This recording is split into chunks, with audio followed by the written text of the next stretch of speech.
Hey, welcome, all my right thinkers. Thanks for tuning in to check out your boy, P Farm. Thinking right out here in my lab. I do what I do, and I'm in the book. I got a lesson I'm going to take out of my Mysteries of Isis book. I got a nice little lesson I want to give to you. This should be fun. It's a good educational purpose. I'm going to tell you what, break down my right thinking philosophy, where it comes from, why and how I use it, and the purpose of it. All that's going to be dealt with this in this lesson right here. The title going to be, they call it yoga. I call it right thinking philosophy. Let me know what you want to call it. Let's go. Rightism, 25 rules to live by. Storytelling, story with a message. There's a message in my stories for life. I give you life lessons. You turn into receiving them. I appreciate you. We got a good thing going. Let's do what we do. Right thinking mission is to enlighten, inspire, educate, and motivate you, the individual, to a higher spiritual level of enlightenment. Right thinking way of life through mental and spiritual discipline. Practice daily will help and guide you to obtain your goal of reaching spiritual enlightenment, aka know thyself. My mission that all right thinkers know thyself. If you're a right thinker, your goal is to know thyself. See where we're going with this? Let's get there together. So I asked the question, do you know you? You will when I'm through. That's what I do.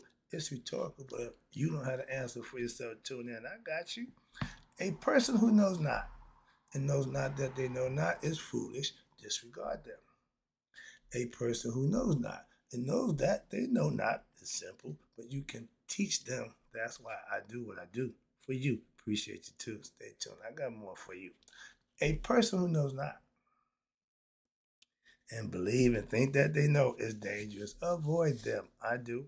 A person who knows and knows not that they know is spiritually asleep. I can awaken them. I'm the spiritual alarm clock here to wake you up with knowledge of self. That's what I do for you. A person who knows and knows that they know is wise. Follow them. All these persons reside in you, right? Thinkers know thyself and to my yacht be true. Ooh, good lesson today. Let's break down right thinking philosophy and the benefits behind it and the purpose to be using it, why I use it. Let's go. The study of right thinking philosophy, aka they call it yoga, I call it right thinking philosophy. So when we look out upon the world, we are often baffled by the multiplicity in which constitutes human experience. Everybody has to go through this human experience to get to the next life. And if you don't get it right, this one, you'll be back again. Like going to school. You don't pass, you'll be back. Okay, that's the recycle or reincarnation. All right. But what do we really know about this experience? Because when we come here, we're born, our memory is wiped clean. Our spirit has been here before. We don't know that. Spirit got a little memory, so that's the concept.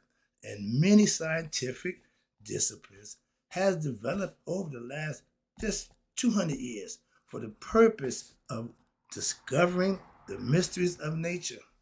Our ancestors had already figured out, okay? But this search has only engendered new questions about what? The nature of existence, which is fine. But right thinking philosophy, again, is a discipline or a way of life designed purposely to promote the physical and mental, spiritual development of the individual human being. It leads a person to discover the answers to the most important questions of life. Right here. This is the purpose of my philosophy. Answer the question, who am I? Why am I here?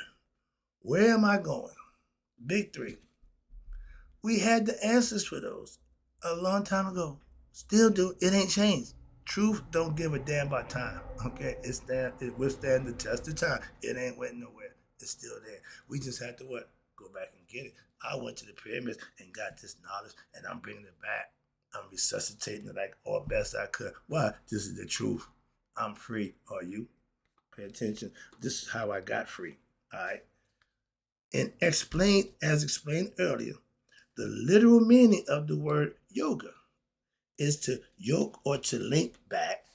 The implication being to link you, the individual, your consciousness, this thing between your ears, back to its original source, which is spiritually, but it's consciousness that you can tap into by waking up the pineal gland. Okay, they were trying to teach us that a long time ago, and that's called getting back to the original source and the original essence, that which transcends all mental, mind, and intellectual attempts to comprehension, but which is the essential nature of everything in creation turned what they call universal consciousness. That's the all. That's the Nabirch. That's whatever you want to call it. Any name you want to identify with God. That's what we understand. My understanding from my philosophy is God is spirit and consciousness. That's what they're telling you. We are spirit beings having a human experience, but we got to become conscious of who we are. Can't make them plainer. They've been doing it for centuries. While we keep missing the boat on that, I've been hearing other guys, we all say the same thing. Okay, so I'm on the right track.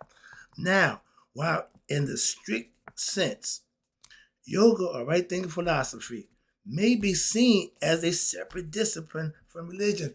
Hell yes, I've been telling you that forever. A philosophy is something you can follow, routine, and base on, and do it.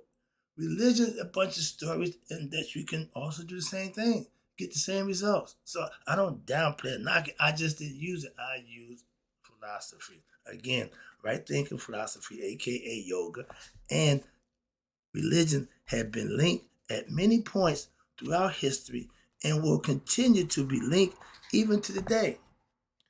I've been telling you for the last 10 years, I don't do religion.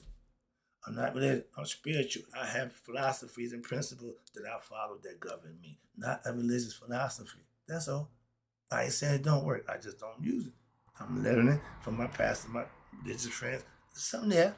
I ain't got a problem with that. Moving on. But in the manner of speaking, right thinking philosophy is, again, a spiritual discipline. And it may be seen as non religious, and it's not. But it's transpersonal science. It's a science behind the word conscious, spelled when it's the heart, it's spelled CONSCINCE. That's the scientific approach that they have proven that it's been proven that everything is here in the heart. But, or you can practice and you can promote your own spiritual development in harmony of mind and body. How? Through daily mental spiritual discipline, aka meditation, and physical working out, physical disciplines. I'm in the gym every day, and you can't forget what? Like I said, meditation. And we're gonna throw in psychophysical exercise. That means you're practicing what you're learning and you're performing actions with the correct attitude. You're doing them for the right reason. I'm gonna do what's right because that's for the right reason. I hold myself accountable to do that. No matter what the situation, no matter who it is, I'm gonna do the right thing. Now, do I get that in return to make a difference to me? That's on them. I'm giving it.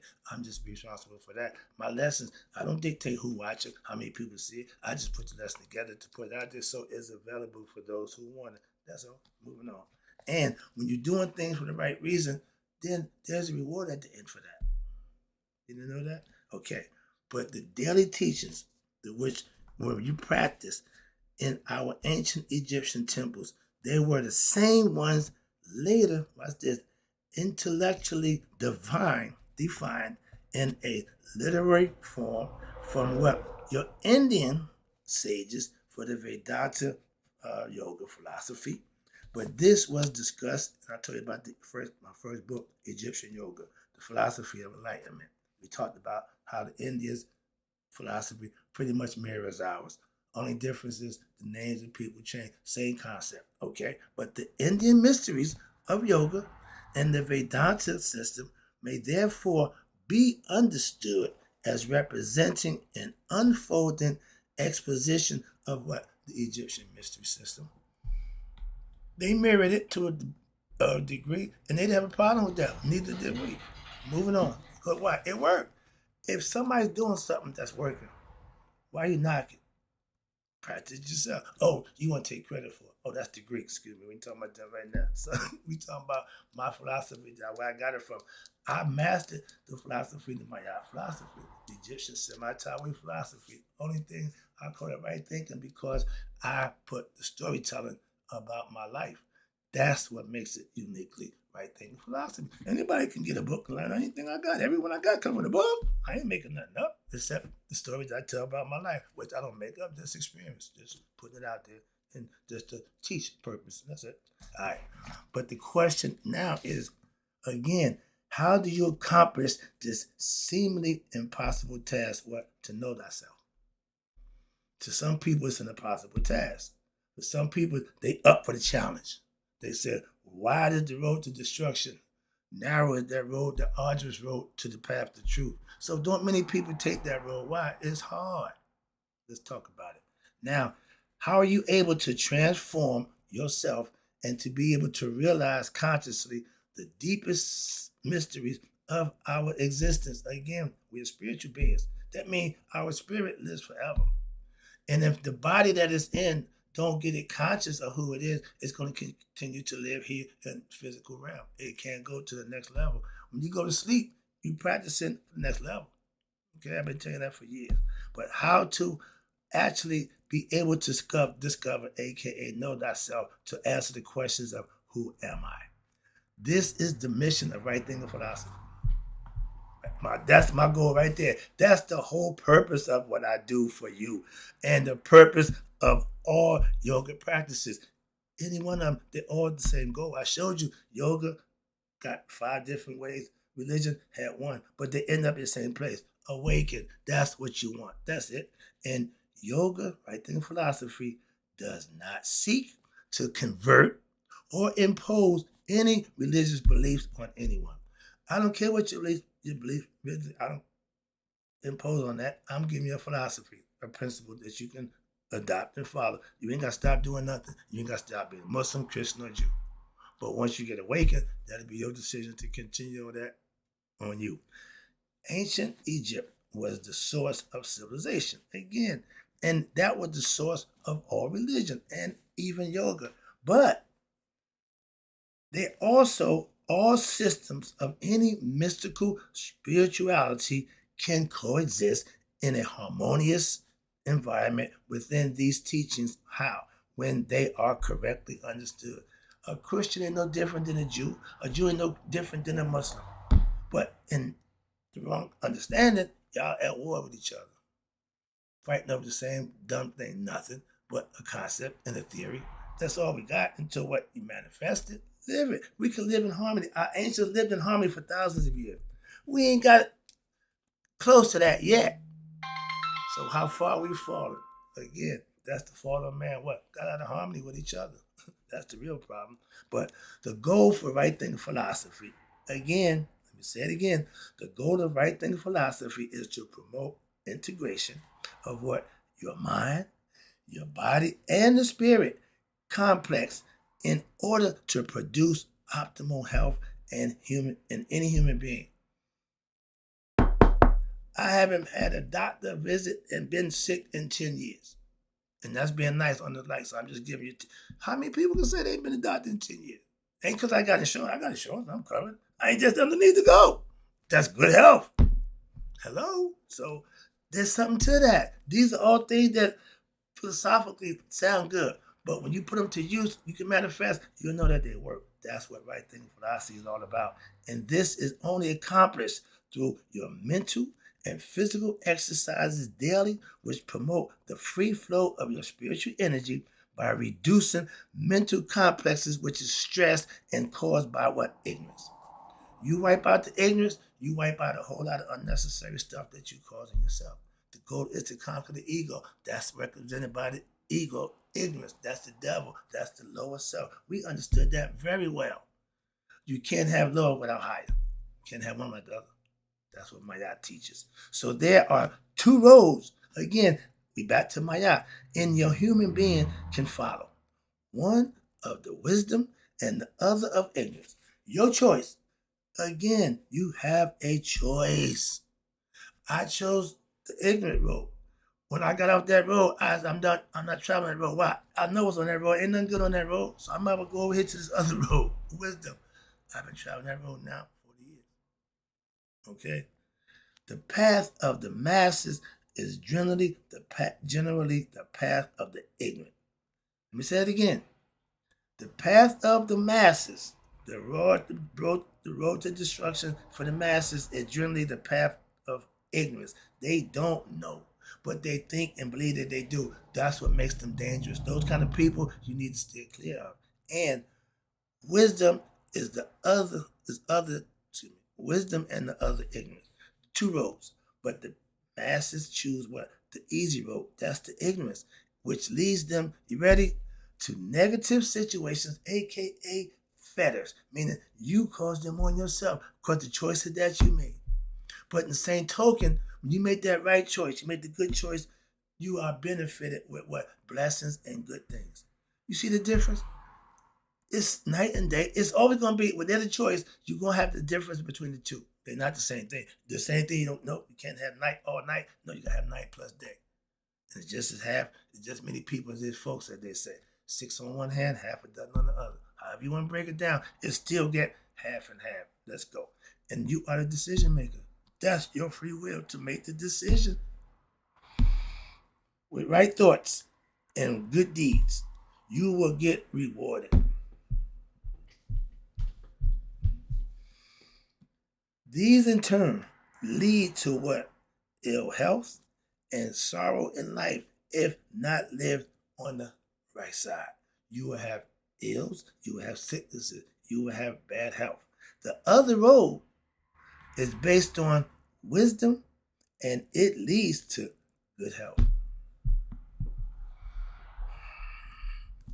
I'm telling you before I read it, I'm telling you I'm experiencing. So I'm telling you what I know this to be. Why? I experience this. I can read it now in earnest. You see my face. I'm dead serious about this. Why? It leads to good health, true happiness, and enlightenment. I have those things. So I know what they said is true. That's what I said. I gotta calm myself down. Let me wrap it up. I'm almost home. I'm gonna pass it. I'm almost there. Stick with me. Pray for me. The central and the most popular character within the ancient Egyptian mythology story of religion is Asar, is Haru, who is an incarnation of his father.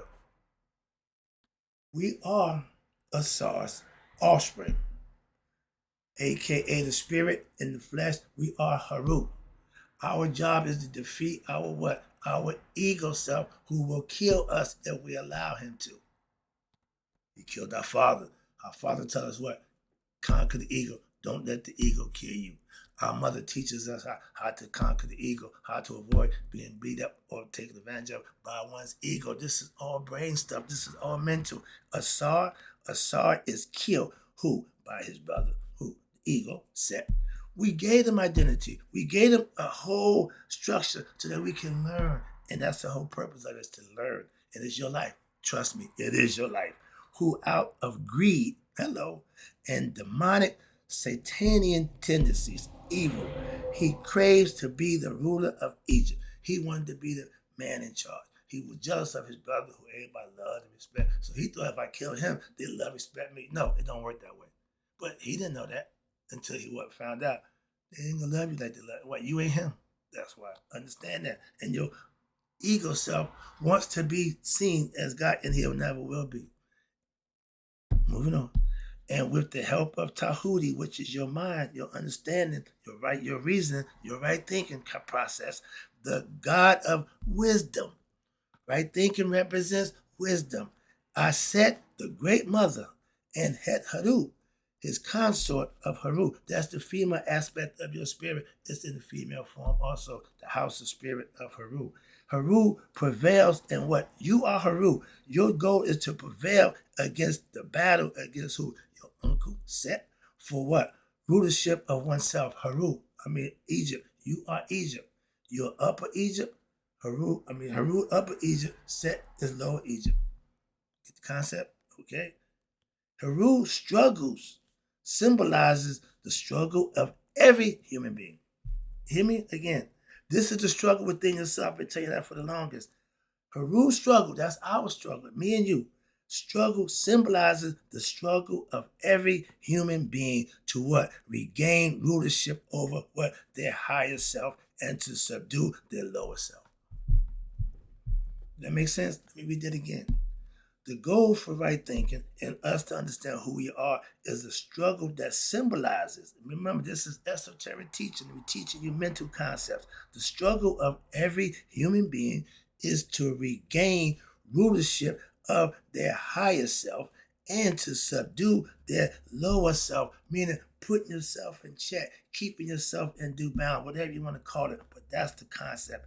And with this understanding and knowledge, the land of Egypt yourself is equivalent to what they call the kingdom or queendom concept of Christianity.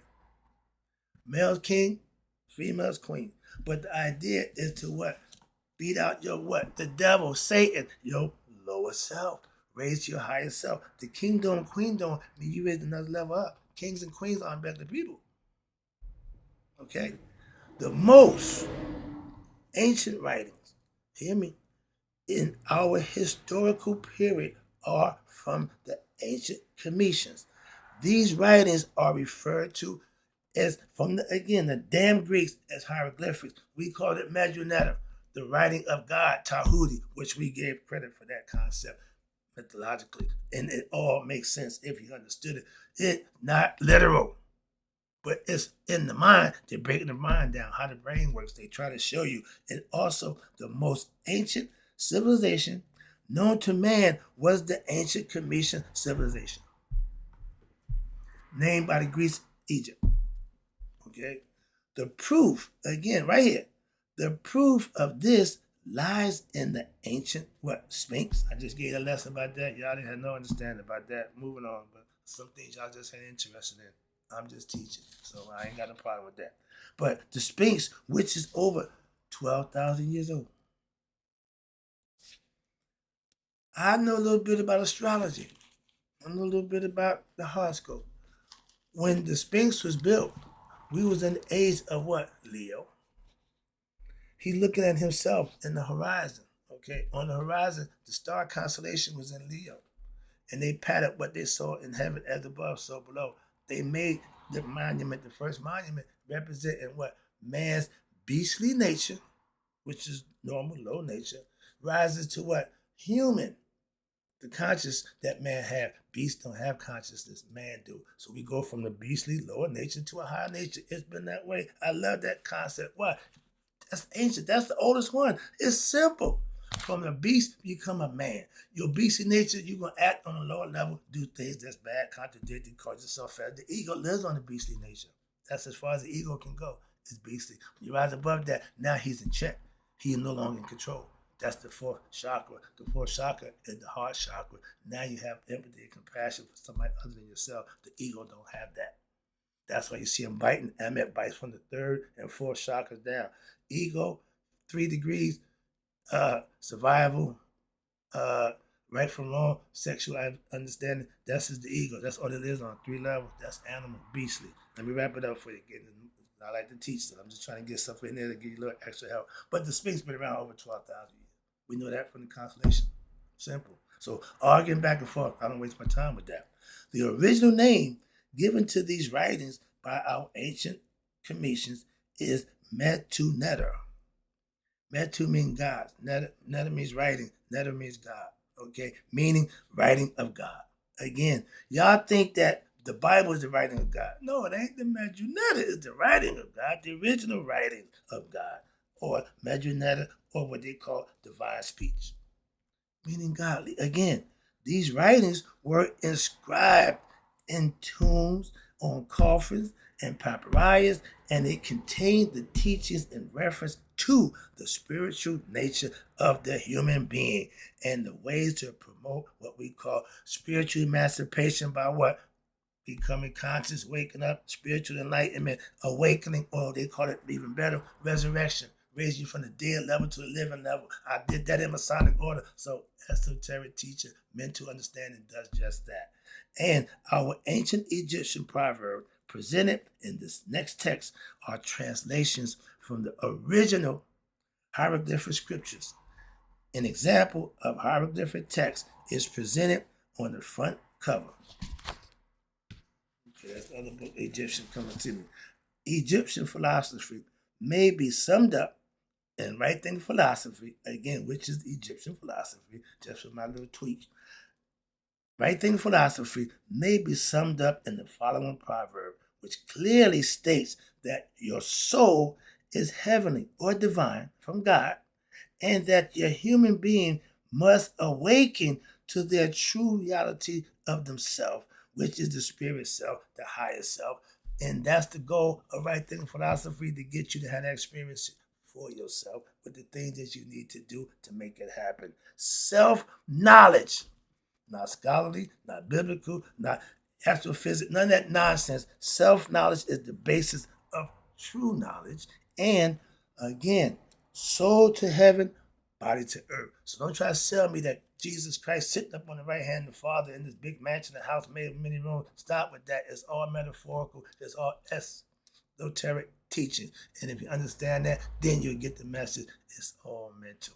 Hope you got the message. I ain't gonna stop trying to give it to you. For those who don't, I'll be right back with some more. But right now, I got to go. And in closing, right thinkers, may you all live to be 100. Me, 100 minus a day. So I've never known my right thinkers who started to realize right thinking philosophy is the best way to go and passed away. I'm out.